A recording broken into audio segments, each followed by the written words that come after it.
इतने लाड लगाऊं छुपा के तुझे नैनन में, छुपा के तुझे नैनन में,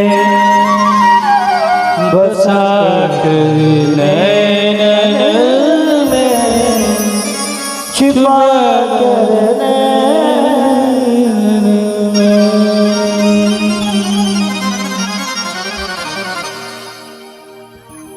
पृष्ठभूमि बनाने की तो बहुत इच्छा है। ये भूमिका है इस कथा की। आज के तीसरे दिन की कथा की ये भूमिका है। अगर भूमिका बन के तैयार ना हो तो फिर कथा कहने का आनंद क्या है। आइए कथा में प्रवेश करें। कल हम सबने कथा सुनी शमी पुत्र श्रृंगी के द्वारा श्राप लगा परीक्षित को, और परीक्षित जी ने राज्य त्याग करके घर अपने पुत्र जनमेजय को राजगद्दी दी और गंगा के तट पर जाकर बैठ गए।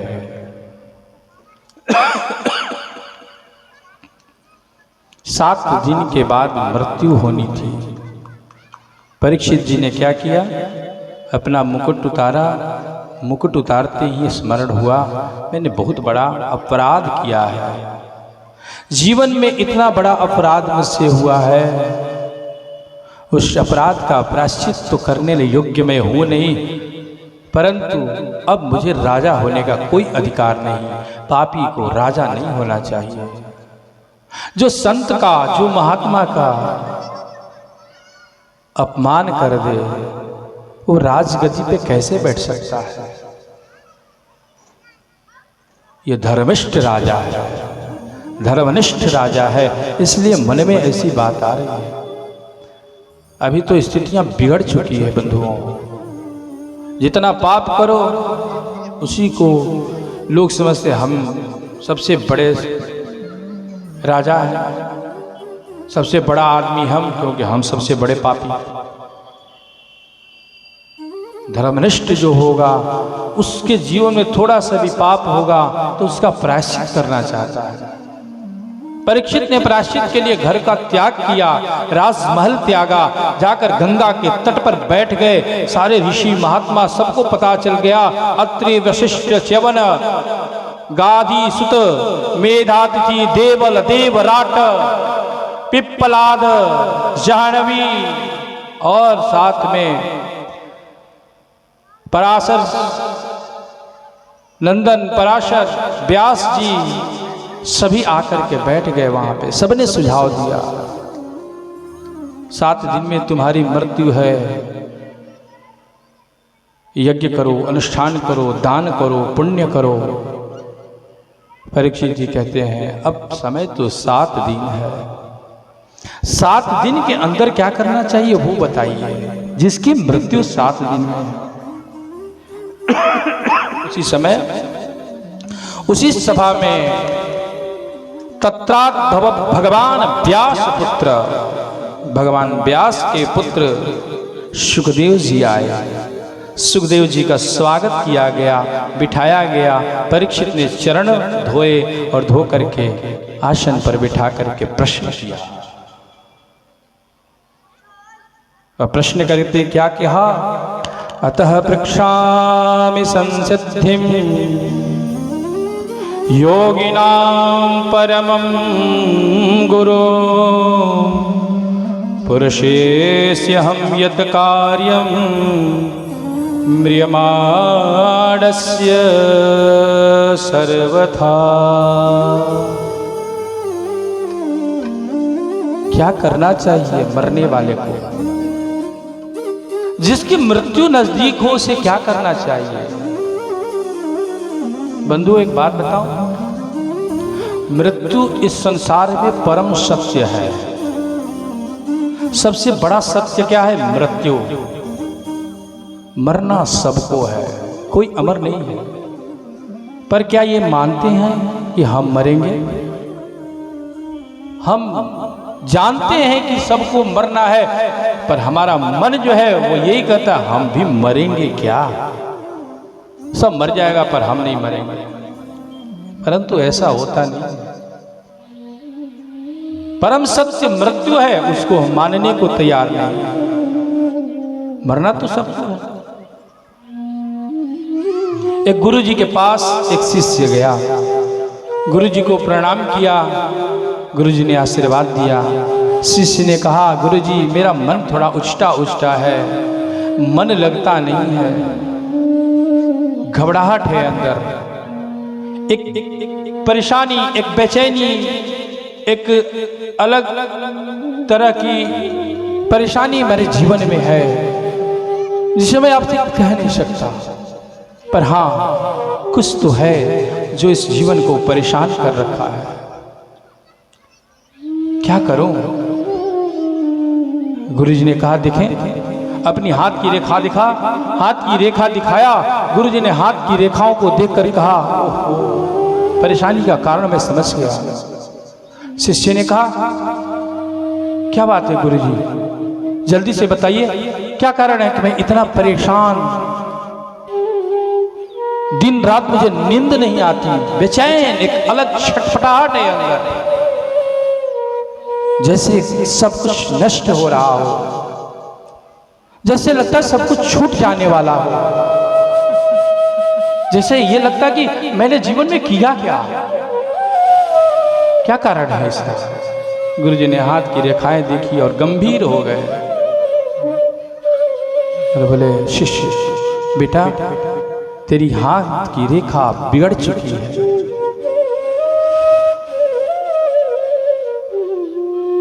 क्या बात है गुरुजी, क्या बिगड़ा है इसमें? अरे क्या बताऊं, आज के 15वें दिन तेरी मृत्यु हो जाएगी। तेरी हाथ की रेखा तो यह कह रही है कि आज से 15वें दिन तू मर जाएगा। चेला घबरा गया, 15 दिन के बाद मैं मर जाऊंगा? हाँ, यही रेखा कह रही है। क्या करूं गुरुजी? गुरुजी बोले, फिर तो तू देख, तेरा काम देख, तेरे पास सिर्फ 15 दिन है।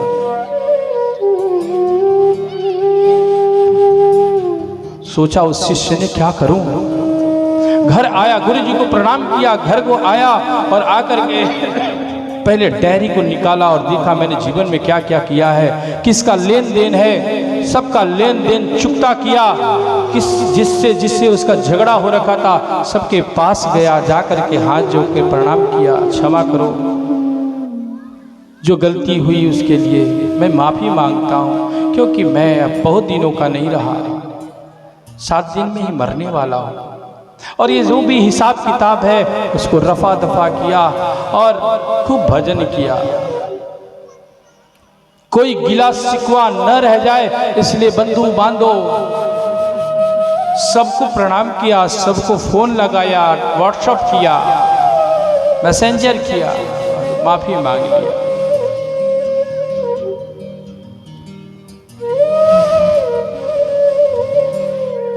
धीरे धीरे समय बीता, 14 दिन बीत गए।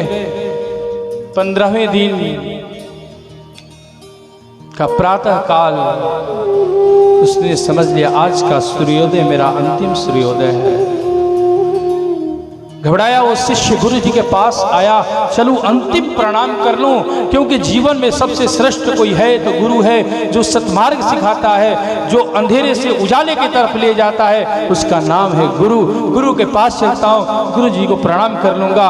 हो सकता है गुरु जी के प्रणाम करने से, गुरु जी के सामने माथा टिकने से गुरु जी ये कर दें कि इस अंधेरे से निकाल कर मुझे उस प्रकाश में मिला दे जहां मैं मिलना चाहता हूं।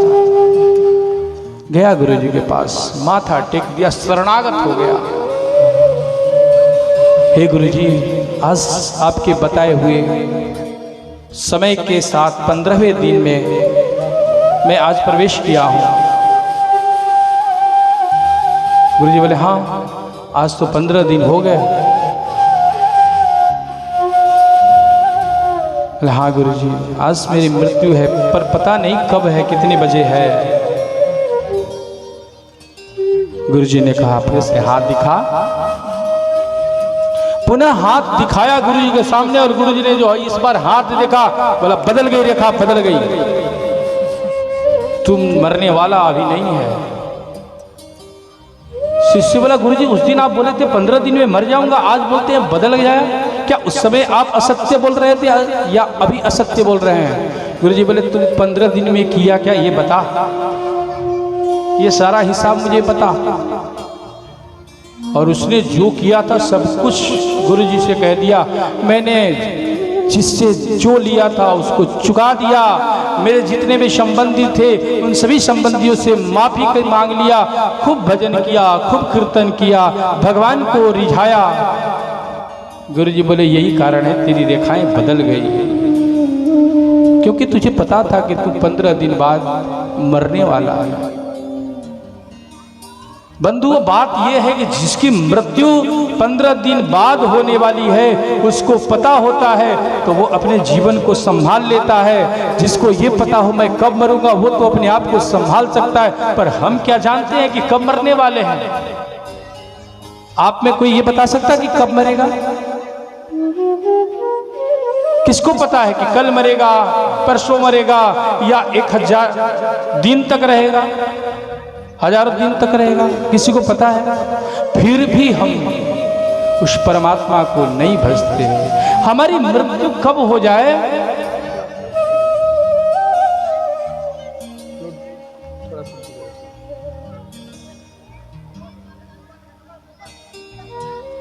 हमारी मृत्यु कब है ये हमें पता नहीं।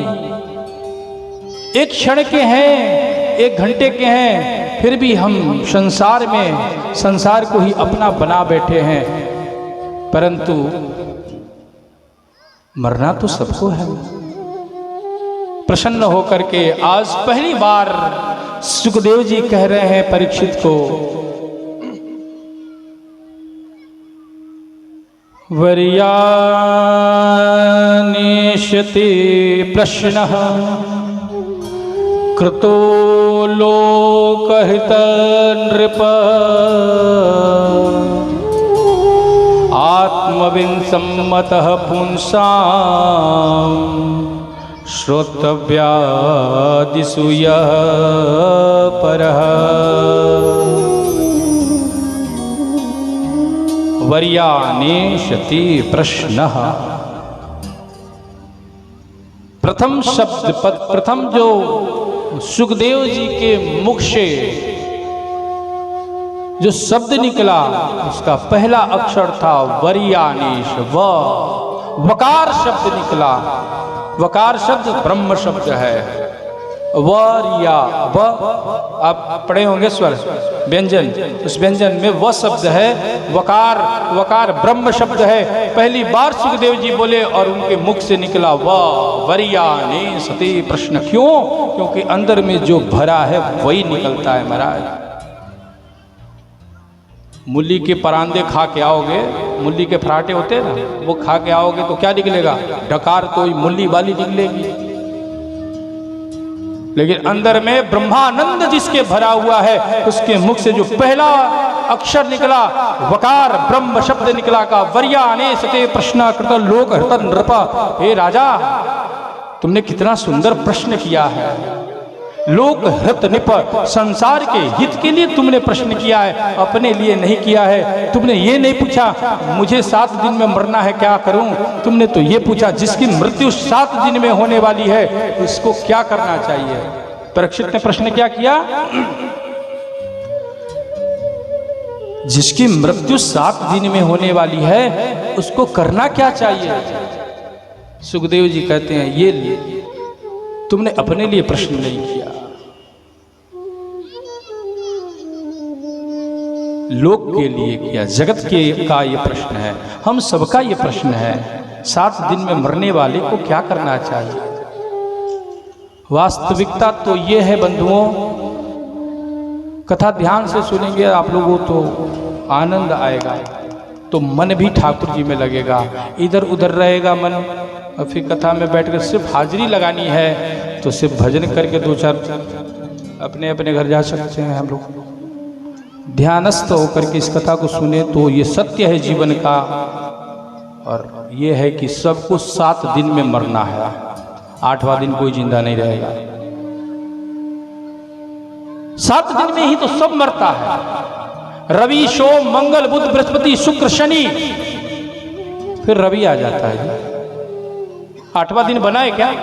7 ही वार है, 7 ही दिन में सबको मरना है। रवि, सोम, मंगल, बुध, बृहस्पति, शुक्र और शनि, इन्हीं 7 में सबको मरना है। ये सबको मालूम है। ऐसा कोई नहीं है जिसको नहीं पता है कि हमको मरना है, लेकिन मानने को तैयार नहीं है। हम भी मरेंगे क्या? इसीलिए ये पाप हो रहा है। जिसके जीवन में ये पता हो कि हमको मरना है, उसका पाप छूट जाता है। जिसको पता है मृत्यु होगी, वो पाप कम करता है। और जिसको ये पता है कि मैं भी मरूंगा क्या, ये अहंकार, ये दंभ, ये गुरूर सोचने के लिए मजबूर कर देता है, पाप करने के लिए मजबूर कर देता है। वर्यानि सते प्रश्न कृत लोक हृत नृप। तुमने बड़ा सुंदर प्रश्न किया। आगे कहते सुन परीक्षित, चिंता छोड़ दे, मैं आ गया हूं। अब मरने के भय से तुझे बचा लूंगा मैं। मरना जीना तो अलग बात है, मृत्यु के भय से निकाल दूंगा मैं। मेरे पास वो संजीवनी है। मैं ऐसा संजीवनी दूंगा जो मृत्यु नहीं, मृत्यु के भय को नष्ट कर देगा। मृत्यु का भय ही समाप्त हो जाएगा। जब मृत्यु का भय ही समाप्त हो जाए तो बंधुओं, फिर मृत्यु क्या चीज का भय ने ही तो डरा रखा है। वो डर ही जब समाप्त हो जाए तो डर के आगे क्या है? जीत है। डर के आगे ही जीत है। डरना ही समझो मरना है। जो डर गया सो, हाँ जी, जो डर गया सो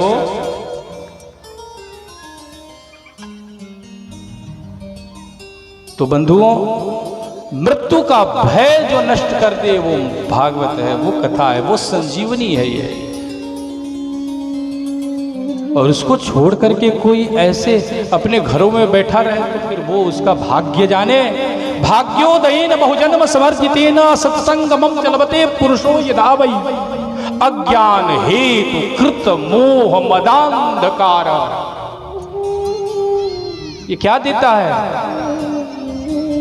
जन्म जन्मांतरों का पुण्य उदय हो जाए तो सत्संग की प्राप्ति होती है। और उस सत्संग की प्राप्ति से अज्ञान हेतु कृत मोह, अज्ञान नष्ट हो जाता है। अज्ञान से जो हमें मोह हो रखा इस संसार में, इस संसार को जो हम पकड़ रखे, ये मेरा बेटा, ये मेरी बेटी, ये मेरी बहू, ये मेरा पति, ये मेरा संसार, ये घर, बंगला, गाड़ी, ये सब कुछ मेरा है। इसमें ही हम एकदम पकड़े हुए हैं, जकड़े हुए हैं, इसी में मर रहे हैं, जी रहे हैं। ये वास्तविकता ऐसा, ये असत्य है, कुछ भी आपका नहीं है। आपसे पहले भी कोई था, जिसका वो था वो चला गया, अब आपका है। आपके जाने के बाद दूसरे का हो जाएगा।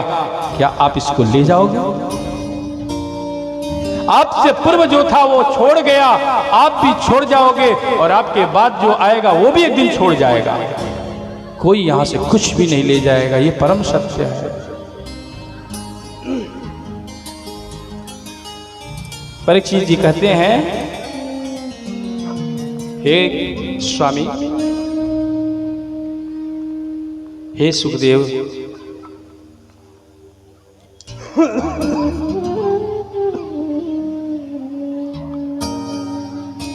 हे गुरुदेव, आप ये बताइए क्या करना चाहिए? बोले तुम भय छोड़ बैठ, निश्चित होकर बैठ, एकदम मन को बांध कर बैठ। अभी मैं तुझे वो देने जा रहा हूं। आप लोग भी एकदम मन को स्थिर करके बैठे।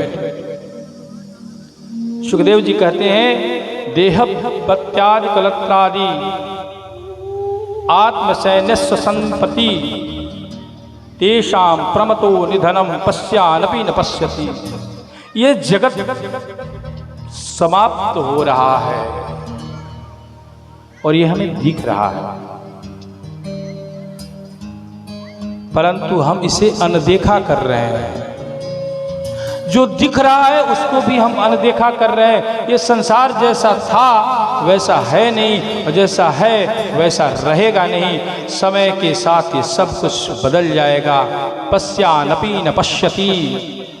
एक मेरे मन में ये बात आ रही है, आपसे शेयर कर लूं। अभी अभी ताजी ताजी ये बन के आई अंदर, तो मन किया परोस दूं आपके सामने। नया नया एकदम चूल्हे से बना है अंदर, अभी बैठे बैठे वो बैठ गया, बन गया है अंदर। तो सोचता हूँ इसको रख के क्या करूँगा, आपके सामने परोस दूं, आप लोग भी जी लो इसको। कसाई खाना देखा, कसाई खाने को देखा। एक बार रास्ते से ऐसे गुजर रहा था और कसाई खाना, वहाँ बहुत सारे बकरों को बांध के कसाई ने रखा था और सबके सामने हरा हरा घास डाल रखा था, सब खाए जाए। उसमें से एक को पकड़ा और पकड़ के उसको काट के लटका दिया। बाकी के बकरे घास खा रहे थे, बिक गया। फिर दूसरे को पकड़ा, उठा करके फिर लटका दिया और फिर उसको बेच दिया, उसके मांस को। बाकी फिर घास खा रहे हैं। यही बात मेरे मन में अभी बनी, क्या हम लोग वैसे नहीं है क्या, बकरे की तरह? हमारे सामने वो घास पड़ा हुआ है, उस घास को खाए जा रहे हैं और हम लोगों के बीच से ही एक एक करके सब जा रहा है। वो जाते हुए देखने के बाद भी हम विश्वास नहीं कर रहे हैं, अपने इस घास को खाए जा रहे हैं, इस संसार में रमण कर रहे हैं, इसी को अपना मान बैठे हैं। जो गया उसको भूल जाते, अरे वो गया तुम भी जाओगे। ऐसा नहीं वो टंग गया तो तुम नीचे रह जाओगी, बाई तुम्हारी भी आने वाली है और तुम भी टंग जाओगे। पश्यानपि न पश्यति, देखते हुए भी अनदेखा कर देना, यही तो माया है, यही मोह है। अज्ञान हेतु कृत मोह मदांधकार, अंधकार है हमारे अंदर। इस अंधकार को नष्ट करना है। किससे? सत्संग से। सत्संगमं च लभते पुरुषो यदा वै। तस्मात् भारत सर्वात्मा भगवान ईश्वरो हरि। श्रोतव्यं कीर्तितव्यश्च स्मर्तव्यं शास्त्रदक्षिणा।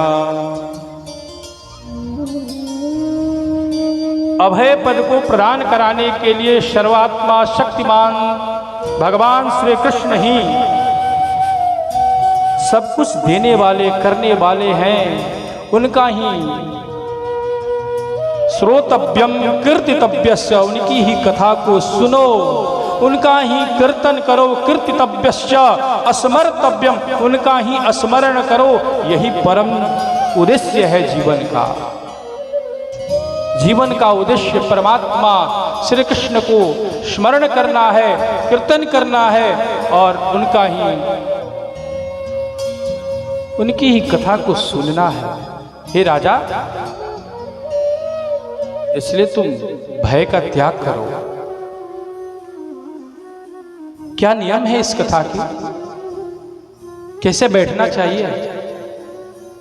तो नियम के बारे में बताए कि जीवन में भगवान को पाने के लिए क्या नियम है, भगवान को कैसे पाया जा सकता है, कैसे रिझाया जा सकता है। तो कहते हैं सुखदेव जी, जितासनो जितश्वासो जितसंगो जितेन्द्रियः स्थूलो भगवतो रूप मनसंधारयो धिया। सबसे पहले तो जितासनो, अपने आसन को जीतो। जिस आसन में बैठते हो उस आसन को ऐसा पक्का कर लो। अरे बैठ गए एक बार तो दो तीन घंटा तो क्या 5 घंटा कथा चले तो आनंद ही आनंद है। इस आसन से न हिलना है न डोलना है। ऐसे अपने आप को बनाओ। और सच बात तो ये है, मेरे कहने से तो ऐसा बनेगा नहीं, ये अभ्यास से बनता है। आसन कौन जीत सकता है भैया? जिसको अभ्यास है। एक दिन में हम आपको बोल दें आप जितासन बन जाओ, आसन को जीत लो, जीतोगे क्या? उसके लिए तो अभ्यास करना पड़ता है। अभ्यासेन कौन्तेय, गीता में अर्जुन को भगवान कहते हैं अभ्यासेन कौन्तेय, अभ्यास करने से सब कुछ पाया जा सकता है। अभ्यास करो। जितासनो, आसन को जीतो, जित श्वासो, फिर श्वास को जीतो। बिना वजह के श्वास को बेकार नहीं करना चाहिए। इस साइड में बच्चे थोड़ा आवाज कर रहे हैं, उनको कोई शांत करा दे। भैया देखिए कथा चल रही है, कोई मजाक नहीं हो रही। और ये तो आपका गांव है और आपके गांव के महाराज जी है, इसलिए कुछ भी नहीं बोल रहे और बड़ा ही सरल स्वभाव है। इसलिए माताएं बहनें जो अपने बच्चों को साथ में लेके आई, या तो इनको साथ में बिठाए या फिर इनको पीछे लेके बैठे आप, क्योंकि कथा में डिस्टर्ब होता है इन चीज़ों से। प्रसंग चलता है और ये बच्चे मस्ती करते हैं तो प्रसंग इधर उधर हो जाता है, भाव बिगड़ जाता है प्रसंग का। और प्रसंग में भाव नहीं रहेगा तो आप लोगों को आनंद कैसे आएगा? तो सभी बच्चों को, कार्यकर्ताओं से थोड़ा निवेदन है कि छोटे बच्चों को थोड़ा संभाल के रखें और माताएं बहनों से भी इनको बिठा के रखें, मस्ती नहीं करें। बोलो बांके बिहारी लाल की। जितासनो, जित श्वासो, जित संगो, अपने श्वास पे नियंत्रण रखो।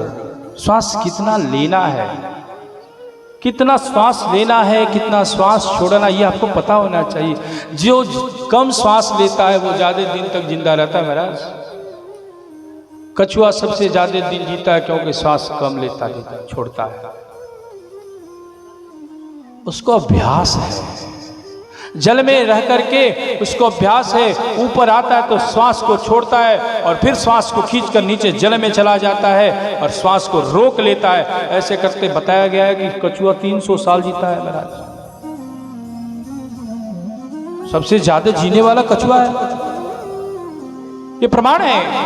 जित श्वासो, श्वास पे नियंत्रण रखो। और सांस पे नियंत्रण रखना तो चाहिए भी। और श्वास का मतलब वो सांस वाला नियंत्रण नहीं कि सांस पे नियंत्रण रखो। सासू माँ पे नियंत्रण नहीं करना, श्वास पे नियंत्रण रखना है। अब कुछ लोग ये ना समझ जाए सांस बोल रहे हैं तो सांस पे ही नियंत्रण कर लें। सांस पे नियंत्रण नहीं, श्वास पे नियंत्रण रखना है। जित श्वासो, जित संगो, संग को जीतो।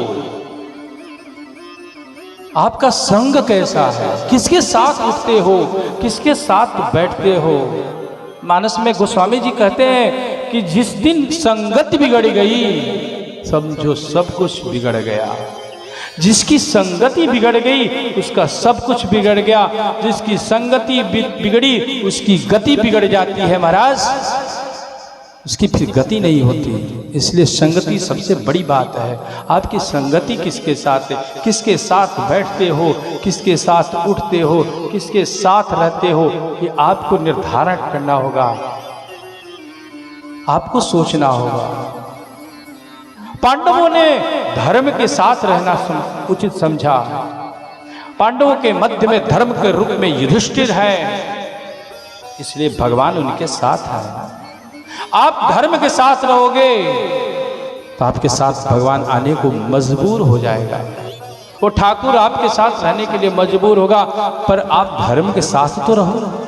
अधर्म के मार्ग पे चलोगे तो वही ठाकुर विमुख हो जाएगा, और फिर विमुख हो गया ठाकुर तो सब समूल नाश कर देता है, जैसे कौरवों का समूल नाश हो गया।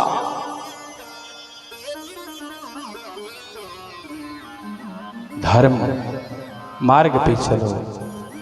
धर्म मार्ग पे चलने के लिए त्याग की आवश्यकता है, और त्याग क्या है? थोड़े से में भी अपने आप को संतुष्ट कर लेना ही त्याग है। जीवन चलाने के लिए जितनी आवश्यकता है उससे अधिक चक्कर में मत पड़ो। जीवन चलाने के लिए जितनी आवश्यकता है उतने में ही अपने आप को मना लो। देखो ठाकुर अगर रिझ गया तो तेरा जीवन ऐसा बदल देगा, दुनिया देखती रह जाएगी तुझे, और तू वहां चमकेगा जहां वो ठाकुर चाहता है।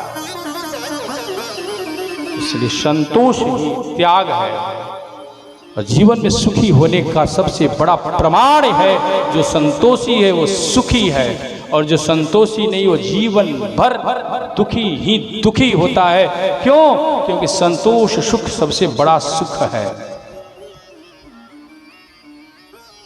आपके पास हजारों करोड़ों रुपया हो और संतोष नहीं है, आप बेकार के परेशान रहोगे, उससे ज्यादा के माया में फंसे रहोगे। लेकिन आपके पास महाराज 1000 रुपया है और संतोष में हो तो आपके चेहरे का स्माइल और फिर आपके चेहरे का अभाव प्रभाव और उसकी चमक एक अलग अंदाज में, एक अलग तरह का वो आपका जो चमक है,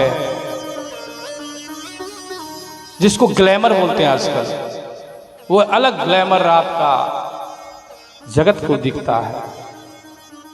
संतोषी होना, परम सुखी होना है। सुखदेव जी कह रहे हैं इस प्रकार से जितासनो जित श्वासो जित संगो जितेंद्रिय स्थूले, भगवान के अस्थूल सूक्ष्म स्वरूप का ध्यान करने से, योग के माध्यम से भगवान को रिझाया जा सकता है, भगवान को मनाया जा सकता है। भगवान का स्वरूप कैसा है? तो ये जगत भगवान का स्वरूप है, ये पूरा जगत ही भगवान का रूप स्वरूप है। और ये जगत कैसा है? ऊपर मेघ जो देख रहे हैं वो मेघ भगवान के केस हैं, जो नदियां हैं भगवान की नाड़ी है, और जो उस पे वृक्ष लगे हुए हैं वो वृक्ष भगवान के रोम है। और जितनी भी इस जगत में जितना भी कुछ है वो भगवान का ही अपना, चंद्र और सूर्य भगवान के नेत्र हैं, इसलिए भगवान जगत के रूप में भी हमारे सामने साक्षात है, पर हम पहचान नहीं पाते। उस समय परीक्षित जी प्रश्न करते हैं,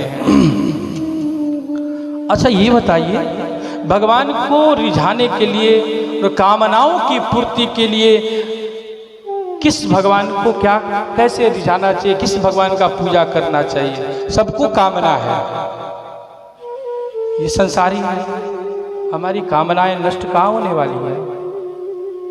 कामनाओं में ही तो जी रहे हैं। ठाकुर जी के मंदिर में जाए, काली मैया के मंदिर में जाए, धूप दीप नैवेद्य तुलसी और ये सब चढ़ाने के बाद जय हो माँ काली तेरी कृपा अलग निराली, घर में धन दे दे, बल दे दे, जन दे दे, पुत्र दे दे, संतान दे दे, यही सब हम चाहते हैं। और बदले में अगरबत्ती दिखा देते हैं, वो लचीदाना आता है उसका दो चार चढ़ा देते हैं और बोलते हैं भैया मैया घर में संभाल लेना सब कुछ, क्योंकि कामना ही तो मंदिर भी ले जाती है, हमारी कामना ही हमें ठाकुर के पास भी ले जाती है। अगर जीवन में कामना नहीं हो तो हम ठाकुर के पास भी जाना छोड़ दें। जो इच्छाएं हैं, जो कामनाएं हैं, वही ठाकुर के पास हमें लेकर खींच के ले जाती है। एक आदमी एक पेड़ पे चढ़ गया महाराज, अब उसको उतरा नहीं जाए, फंस गया ऊपर, क्या करूं? हे काली मैया, हे जगत जननी, हे जगदम्बा, हे गांव वाली काली मैया, रसडिया वाली काली मैया, अगर मैं नीचे उतर गया तब तो पक्का आपके लिए 1.25 मन का भोग लगाऊंगा। और धीरे धीरे प्रयास करते करते आधे पे आ गया। बोला मैया 1.25 मन तो 51 किलो होता है, चलिए भाई इतना आप तो अकेले कितना खाओगी, मूर्ति तो इतनी छोटी सी है, आपके अंदर वो 51 किलो फिट भी नहीं होगा, आधे से काम निपटा लेते, 25 किलो का लगा दूंगा। फिर प्रयास करते करते जब नीचे आ जाता है, अब लगता है उसको उतर जाऊंगा, तो बोलता है कि अच्छा 10 किलो पर काम कर लेते हैं, सेटिंग कर लेते हैं। और जो ही नीचे उतरता है तो उतर के बोलता है हाथ पर झाड़ के, मैया आप खाती थोड़ी हो, खाते तो हम ही हैं, भोग लगाते आपको, खाते हमको है, हम ही को है, तो मैया आप को क्या खिलाना जब खाती ही नहीं, छोड़ो। यही हालत हमारी हो रखी है। कामनाओं के लिए मंदिर में जाते हैं, इच्छाएं पूर्ण होती है तो फिर ठाकुर जी किस काम के? अगर वो कामना अंदर न हो तो हम ठाकुर क्या जाएंगे? परीक्षित जी पूछते हैं कामनाओं की पूर्ति के लिए किस भगवान की पूजा करें, किस ठाकुर की पूजा करने से कौन सी कामना पूर्ण होती है? तो सुखदेव जी कहते हैं जिसको ब्रह्म तेज चाहिए उसे बृहस्पति की पूजा करनी चाहिए। जिसे अपनी शक्तियों को बढ़ाना है उसे इंद्र की पूजा करनी चाहिए। जिसको संतान की इच्छा है उसे प्रजापति की पूजा करनी चाहिए। और जिसको लक्ष्मी की इच्छा है वो किसकी पूजा करें? और लक्ष्मी तो सबको चाहिए, वो मायापति की पूजा करें। मायापति कौन? नारायण। नारायण रिझ गया तो लक्ष्मी अपने आप आ जाएगी, क्योंकि नारायण लक्ष्मी के बिना रहते नहीं। इसलिए जिसको लक्ष्मी चाहिए वो मायापति की पूजा करे। जिसको अग्नि चाहिए वो जिसको तेज चाहिए वो अग्नि की पूजा करें। और जिसको घर चाहिए, मकान चाहिए, वो किसकी पूजा करें? तो वसु की पूजा करें। तथा वीर बनने के लिए रुद्र की पूजा करें। भगवान रुद्र शिव की पूजा करें। जिसको वीर बनना हो, बलवान बनना हो। और जिसको अधिक अन्न चाहिए वो किसका पूजा करे? अदिति का। आदित्य की माता अदिति, देवताओं की माता अदिति है, उनकी जो पूजा करे उसके घर में अधिक धन होता है, अधिक अन्न होता है। जिसको स्वर्ग चाहिए उसको अदिति की पूजा, जिसको राज्य चाहिए उससे विश्वदेव की पूजा करनी चाहिए। विश्वदेवा कौन? पितरों के जो देव हैं, पितरों के अधिपति हैं, उन अधिपति की पूजा करें तो राज्य की प्राप्ति होती है, क्योंकि तब पितर प्रसन्न हो जाते हैं। और जिसके पितर प्रसन्न है वो राजा तो बनी जाता है महाराज। क्यों? क्योंकि पितर अगर प्रसन्न होते हैं हमारे द्वारा अन्न जल तर्पण आदि से, तो वो जाकर देवलोक में खूब सुंदर गुणगान करते हैं। देखिए मेरे वंश के लोगों को ये सुंदर यज्ञ करा रहे हैं, मेरे गांव के लोगों को देखो, पूरा गांव एकत्र होकर के एक बन करके एक ही समान सबकी बुद्धि है। और सब माँ काली के मंदिर में आकर माँ काली के 22वें प्रतिष्ठा दिवस में इतना भव्य यज्ञ का आयोजन करके श्रीमद् भागवत कथा को करा रहे हैं। आप पूरे गांव को हे भगवान, हे नारायण, धन संपत्ति आदि से भर दो।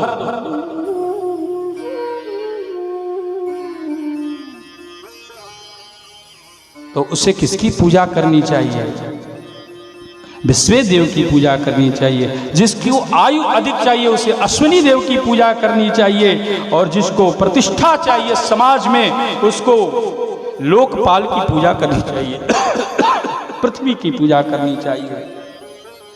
और जिसको सुंदर बनना है, सुंदर तो दुनिया को बनना है भैया, कौन नहीं चाहता हम सुंदर बन जाए? सुंदरता का ही तो खेला है, ये सारा कुछ खेला ही सुंदरता पे आकर टिक जाती है फिर। और सुंदर बनना तो सब चाहते हैं। जिसको सुंदर बनना है वो क्या करें? अब आप लोग बढ़िया से इधर वाले लोग सुन लेंगे, इधर वाले तो थोड़ा कम भी चलेगा, इधर वाले को ज्यादा सुनिए ये बात। सुंदर बनने के लिए गंधर्व की पूजा करें, गंधर्वों की पूजा करें। और तब जिसको धर्म चाहिए भगवान विष्णु की पूजा करें। और जिसको वंश वृद्धि चाहिए वो पितरों की पूजा करें। तथा पति में जिसको प्रेम चाहिए, जिसको अपने पति से प्रेम करना हो। पति में प्रेम कौन नहीं करना चाहती मैया? नहीं भाई, पति से तो प्रेम सब चाहती है। पति रिझ जाए और जो मांगू वही ला के दे दे, ये हर पत्नियों का तो स्वभाव होता है। मेरा पति सिर्फ मेरा है, जैसा भी है मेरा है, टेढ़ा है चाहे मेरा है पर मेरा है। और वो रिझ जाए तो किसकी पूजा करें? तो पति को रिझाने के लिए, पति में अधिक प्रेम करने के लिए माता पार्वती का पूजा करें। माँ पार्वती प्रसन्न हो जाए तो पति रिझ जाते हैं। इस प्रकार से अपनी कामनाओं के पूर्ति के लिए इन देवताओं का पूजन करो। परीक्षित बोलते हैं अच्छा एक बात बताइए, ये तो अलग अलग कामना, किसी को ये सब चाहिए तो क्या करें? और ऐसे भी तो बहुत जितने ये बताए, और ऐसा भी लोग हैं जिसको ये सब कुछ चाहिए, पति भी चाहिए, धन भी चाहिए, पुत्र भी चाहिए, मकान भी चाहिए, घर भी चाहिए, प्रतिष्ठा भी चाहिए, सौंदर्य भी चाहिए, सब कुछ चाहिए, वो क्या करें? तब कहते हैं ये जिसको सब कुछ चाहिए उसको क्या करना चाहिए? अकामः सर्वकामो वा मोक्षकाम उदारधी तीव्रेण भक्ति योगेन यजेत पुरुषम परम पुरुष का उसको पूजा करना चाहिए, जिसको हर कामनाओं की इच्छा है, सभी कामनाओं की पूर्ति करने वाला कोई और नहीं। परम पुरुष कौन? और परम पुरुष तो एक श्री कृष्ण। भगवान श्री कृष्ण की पूजा करो, वही परम पुरुष है, वो सारी कामनाओं को पूर्ण कर देते हैं। हे राजन, भगवान श्री कृष्ण की भक्ति पूजा करने वाले को सभी करने वाले का जो भी कामना है वो सब पूर्ण हो जाता है। अकामो सर्व कामो वा मोक्ष काम उदारधि तीव्रेण भक्ति योगेन यजेत पुरुषम परम। उस परम पुरुष का यजन करो, पूजन करो, सभी कामनाओं को पूर्ण कर देते। ये सब सुनने के बाद परीक्षित जी ने प्रश्न किया, इस ब्रह्मांड को बनाने, इस ब्रह्मांड को कैसे तैयार किया भगवान ने? वो कथा बताइए, ब्रह्मांड का निर्माण कैसे हुआ? तो सुखदेव स्वामी कहते हैं, हे राजन, ध्यान से सुनो। एक बार भगवान अकेले थे, उनके मन में हुआ कि मैं एक हूँ, हम बहुश्यामी, मैं एक हूँ बहुत हो जाऊं। उस समय अंड रूप में अंड का विदर्ण हुआ और वहां से पुरुष रूप में भगवान प्रकट हुए और फिर उन्होंने अपने से ही एक स्त्री को द्वय किया, अपने भाग को, और वहां से स्त्री और पुरुष के रूप में हुए। पुरुष ने स्त्री में गर्भाधान किया और फिर पंच महाभूत आदि प्रकट करके इस संसार की रचना की।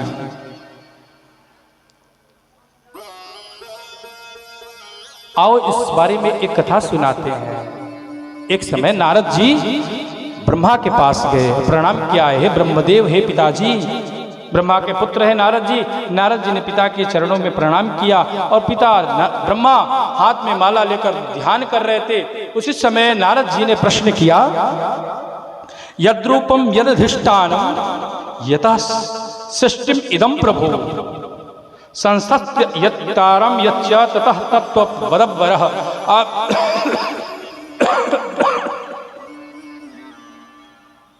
किसका ध्यान कर रहे हैं? ऐसे तो सृष्टि का निर्माण आप करते हैं ब्रह्मदेव, आप किसका ध्यान कर रहे हैं? आपसे भी कोई बड़ा है क्या जिसका ध्यान आप करते हो? हे पिताश्री, वो परम तत्व कौन है जिसका ध्यान आप करते हो? तो ब्रह्मदेव कहते हैं, हे पुत्र, मैं तो उस परम तत्व का एक चाकर हूं, नौकर हूं।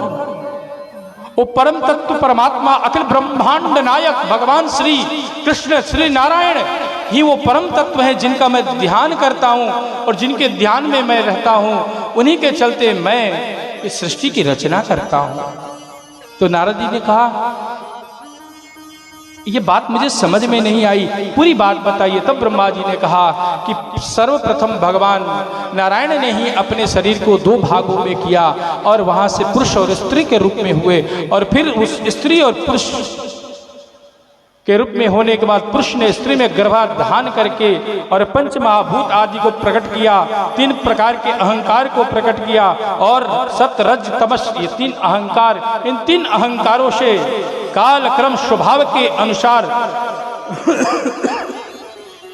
प्रथम अहंकार जो तामस अहंकार है उससे 5 गुण उत्पन्न किए, और वो है आकाश, वायु, अग्नि, तेज, जल और पृथ्वी। और इनसे 3 गुण उत्पन्न हुए, आकाश का गुण शब्द, वायु का गुण स्पर्श, और अग्नि का गुण रूप, जल का गुण रस, और पृथ्वी का गुण गंध। 5 और 5 10 हो गए। ये तामस अहंकार से प्रकट हुए। उसी समय रजस अहंकार से इनको भोगने के लिए 5 इंद्रियां, ज्ञान इंद्रियां प्रकट हो गई, कान, त्वचा, आंख, जीभ और नाक। शब्द गुण को भोगने के लिए जो इंद्रियां प्रकट हुई उसका नाम है कान। कान से शब्द को सुना जा सकता है। ये आज जो कथा हो रही है ना, थोड़ी सी अध्यात्म की कथा, ये समझने की चीज़ है। और कल से तो यहाँ फिर बर्फी और रसगुल्ला और वो जलेबी की ही कथा होगी। इधर से बर्फी लुटाई जाएगी, इधर से जलेबी लुटेगा, इधर से मक्खन, इधर से राबड़ी, और पास ये पूरा रबड़ी मक्खन से भरा हुआ मिलेगा आपके सामने। आज थोड़ा ज्ञान, वैराग, अध्यात्म की कथा तो आपको सुन, क्योंकि जीवन में जब तक अध्यात्म नहीं है तब तक उल्लास नहीं आ सकता है। जब अध्यात्म आएगा तो ही जीवन में उल्लास आएगा, कभी मर्यादित नहीं हो पाएंगे। मर्यादित होने के लिए पहले ज्ञान, वैराग, भक्ति ये जानना आवश्यक है। इसलिए गुड़ गुड़ रहस्य, ये 3 दिन की कथाओं में तो सिर्फ गुड़ गुड़ रहस्य ही है। और हाँ, आज की कथा में तो एक और परमानंद होने वाला है, जो जिसके साक्षी आप बनने वाले हो। हम हिंदुओं के, सनातनियों के सबसे बड़े महापर्व महाशिवरात्रि का जो पर्व कल है, भगवान भोलेनाथ का जो विवाह उत्सव है, जिसको हम सब बड़े धूमधाम से मनाते हैं, जिसका व्रत रखते हैं, वही परम पुरुष परमात्मा श्री भोलेनाथ महादेव आज इस सभा में आएंगे। आप लोगों के सामने उनकी सुंदर झांकी होगी और सुंदर मंगल विवाह किया जाएगा। उसके साक्षी बनने वाले हो। कल भगवान का विवाह पंचांग के अनुसार, ज्योतिष के अनुसार है, तिथि तय है, लेकिन उससे पूर्व ही हम आज उनका विवाह इस मंडप में मनाने वाले हैं। इसलिए थोड़ा सा संभाल के बैठिए, क्योंकि शिव जी की बारात ऐसी वैसी नहीं आएगी। हाँ, घबराना भी मत, पहले ही बता दे रहा हूँ। जहाँ बैठे हो वहीं एकदम पकड़ के रखना। जब तुम लोग उठ गए अगर घबराए तो बाराती तो ऐसा है कि फिर वो बड़बड़ाए, और वो जो बड़बड़ाएगा तो फिर यहाँ पे सब गड़बड़ हो जाएगा महाराज। इसलिए एकदम स्थिर होकर के उस बारात का साक्षी बनना आज आप लोग। क्या बारात है, एकदम वो दृश्य सामने खड़ा हो जाएगा आपके। कैलाश का वो दृश्य जिसपे भोलेनाथ बारात लेकर निकले हैं हिमाचल राजा के यहाँ, वो दृश्य आपके सामने प्रकट हो जाएगा कुछ ही समय में। उसके साक्षी बनने का आपको सुंदर अवसर प्राप्त हो रहा है। दुर्भाग्य वो है जो इसके साक्षी नहीं बनेंगे, पर आप सौभाग्यशाली हो। आप पे ठाकुर की, शिव जी की कृपा है। आपको बुलाया है शिव जी ने, आओ मेरे बारात में। हे भाइयों आओ झूमना, हे माताओं आओ तुम भी झूमना। आज मैं पार्वती का वर्ण करने जा रहा हूं। और उसके बाद कहते हैं कि इन इंद्रियों, 5 ज्ञानेंद्रियों के बाद 5 कर्मेंद्रियां प्रकट हुई, जिसका नाम हाथ, पैर, कान, हाथ, पैर, मुख, मल द्वार और मूत्र द्वार है। और इन इंद्रियों को भोगने के लिए, इन इंद्रियों को चलाने के लिए 5 देवता प्रकट हो गए। 5 ज्ञानेंद्रियों के लिए 5 देव, 5 कर्मेंद्रियों के लिए 5 देव प्रकट हुए। पहले जो ज्ञानेंद्रियां, उसके लिए जो देव हुए, कान के देव का नाम है ईशा देव, और त्वचा के देव का नाम वायु, आंख के देव का नाम सूर्य, तथा जीव का वरुण और नाक के देवता का नाम अश्विनी कुमार है। ये 5 इंद्रियों के लिए 5 देव प्रकट हुए हैं। सृष्टि का विस्तार बता रहे आपको, सृष्टि का विस्तार भगवान ने कैसे किया। ये जिस सृष्टि में हम हैं, इस सृष्टि का विस्तार कैसे भगवान ने किया, वही बता रहे, वही कथा आपको सुना रहा हूं। और 5 कर्मेंद्रियों के लिए 5 देव प्रकट हुए। इंद्र प्रकट हुए, हाथ के लिए पैर के देवता विष्णु, और मुख के देवता अग्नि, मुख द्वार, मूत्र द्वार के प्रजापति, और मल द्वार के यम। ये 5 देव प्रकट हुए कर्मेंद्रियों के। हाथ के देव इंद्र, पैर के देव विष्णु। इसलिए सभी पैर में क्या करते हैं भैया, शीश झुकाते हैं। हम शीश कहाँ झुकाते हैं, पैर में। क्यों? क्योंकि पैर के देव का नाम क्या है, विष्णु।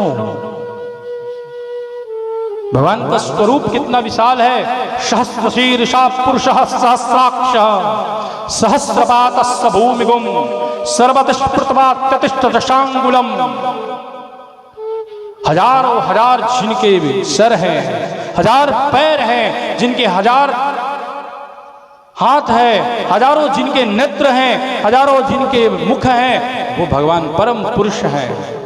सहस्र शीर्षा पुरुषः सहस्राक्षः सहस्रपातस्य भूमिगुं सर्वतिस्पृत्वात्यतिष्ठदशांगुलम्।